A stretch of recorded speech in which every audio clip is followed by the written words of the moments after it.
راولاکوٹ سابق امیدوار قانون ساز اسمبلی آزاد کشمیر سردار عرفان اشرف کا غازی ملت پریس کلب راولاکوٹ کے ممبران کے اعزاز میں سرکٹ ہاؤس میں ناشتے کا اہتمام کیا گیا،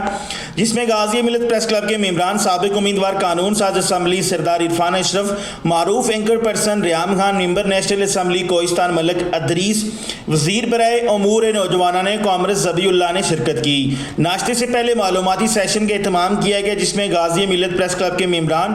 اور امیدوار قانون ساز اسمبلی ڈاکٹر عرفان اشرف، معروف اینکر پرسن ریام خان کے درمیان مختلف امور کو ڈسکس کیا گیا۔ ریام خان نے کہا کہ کشمیر ایک خوبصورت خطہ ہے، میں کشمیر سے محبت کرتی ہوں اور میرا یہ 3 دن کا دورہ صرف اور صرف آزاد کشمیر خاص کر کے ڈویژن پونچھ کے ٹورزم سیکٹر کو پروموٹ کرنا ہے، لیکن اس میں یہاں کے رہنے والے لوگوں کی بھی ذمہ داری بنتی ہے وہ ٹورزم کو بہتر کرنے کے لیے اپنا کردار ادا کریں تاکہ آزاد کشمیر کا ٹورزم گروتھ کر سکے۔ امیدوار قانون ساز اسمبلی سردار عرفان اشرف نے کہا کہ آزاد کشمیر کے ٹورزم کو ایکسپلور کرنے کے لیے اپنے مہمانوں کو یہاں پہ بلایا تاکہ ہمارا ٹورزم نیشنل اور انٹرنیشنل سطح پر پروموٹ ہو سکے اور اس کو متعارف کروایا جا سکے۔ آخر میں ڈاکٹر عرفان اشرف نے غازی ملت پریس کلب راولاکوٹ کے تمام ممبران کا شکریہ ادا کیا۔